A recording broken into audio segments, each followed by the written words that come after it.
Thank you. This is beautiful. Wow. I don't know what to say right now. I had a big speech written, and Miss Dora said on Monday, make it 2 minutes. And so I'm gonna try. Giving honor to God, who is the center of my life. If you know my journey, you know why I say this. Thank you to Texas Southern University, the College of Education, the Gala Committee, the Awards Committee. This is my Emmy, my Grammy, my Oscar, my Tony, my BET Award. This is all that for me, because it means the world for me to be here. Because in my life, I've had a lot of people that try to predict on who I was going to become or who I am. And according to them, I wouldn't be standing here right now as a college professor, as a doctor in my name, and I wouldn't have the counseling practice that I have if I would believed those people that try to make predictions on my life. I have many naysayers, but the one that impacted me the most happened actually 30 years ago when I was a senior at North Shore High School. You know, while most seniors were getting ready for college and getting those acceptance letters and planning for their future, I was called into my counselor's office and with another teacher that I really respected, and was told that I wasn't college material.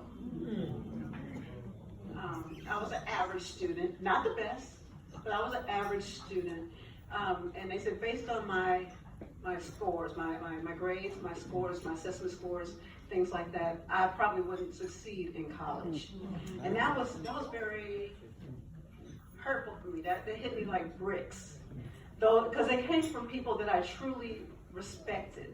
I really respected these counselors and these teachers, and to hear them say that, it must be true. Think about it, being a teenager, you hear those words.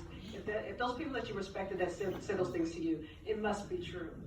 And I took it on as that.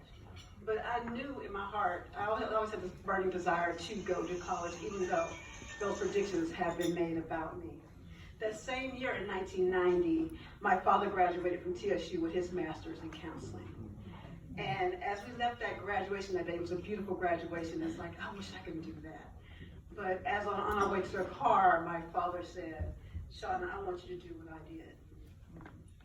And at that time, I needed to hear those words. I needed that reassurance, and I got it from my father on that day. And that day, my father spoke life into me. And after that, my journey began. And I'm not going to say that journey was easy. During that time, leading to my doctorate degree, my father passed away a couple years after he received his doctorate. And I went through a bad divorce. You hear about that a lot in graduate school. Relocated to DC as a single parent to start over and try to give a good life to my daughter. And still having that urge to finish that doctoral degree I left behind in Texas. So I would fly back and forth, dragging my daughter along, trying to get that doctorate degree finished. So it wasn't an easy journey. But with each landmark, with each obstacle, with each degree, I held onto my father's words that I want you to do what I did. And I did it. I just want to thank those who had a huge impact on me, reaching further than I could have ever predicted for myself. Dr. Joseph Jefferson, my dissertation chair, my professor, my mentor, and my friend. I am so happy to share this day with you. Dr. Jefferson was also the chair of my father's dissertation committee, which makes mine even more special. In 2010, after my dissertation defense, Dr. Jefferson said to me, "You earned this, and no one can take it away from you."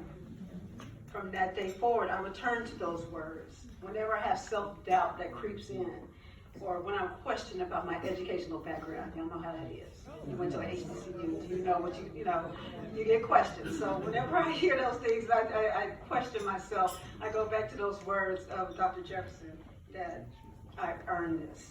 And I thank you, Dr. Jefferson, for everything that you've done in my life.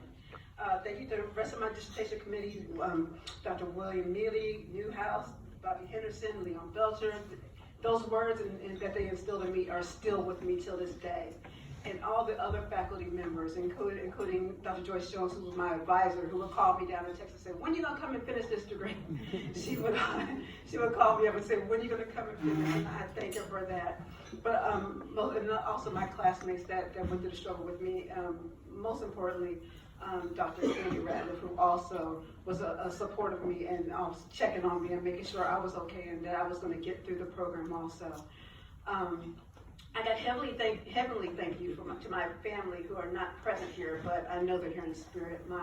My parents, Dr. Harry James Moore Sr., my mother, Wendy Parkman Moore, both graduates of TSU, and my brother, Edward Moore, who was a graduate of Prairie View. And I want to thank my families that are here today with me. My brother, Harry James Moore Jr., he's another graduate of Prairie View, but I'm not going to hold that against him. And a small portion of my hundreds of cousins, David Brown, Ernest Moore, Crystal Tickett, Lauren Valley, Cheryl Denage, who's also going through her dissertation journey. I want to thank you all for being here with me today. And thank you to my husband, Douglas Reynolds, for building up what was torn down and giving me encouragement to complete my dreams. I love you and I'm forever grateful to you. And to my daughter, Brianna Coleman. This young woman is my heartbeat, my reason for living, my inspiration, and my road dog. She shared the highs and lows with me during this journey. And now Brianna is working on her mental health counseling master's degree at Johns Hopkins University. She'll be a third-generation counselor, and soon, hopefully, will be the third-generation doctor in counseling. Brianna, I'm passing on to you what my father passed on to me. I want you to do what I did. All right. I want to leave by saying this to all the educators, principals, teachers, counselors, parents in the room. Speak life into your students. Speak life into your children. Even if you doubt, if you have doubt about their abilities, continue to speak life into them. Encourage them to be the best that they can be, because you never know how your words can inspire them to excellence. And in the words of the great Kobe Bryant, the beauty in being blessed with talent is rising above the doubters to create a beautiful moment. College education for me today is a beautiful moment for me. Thank you.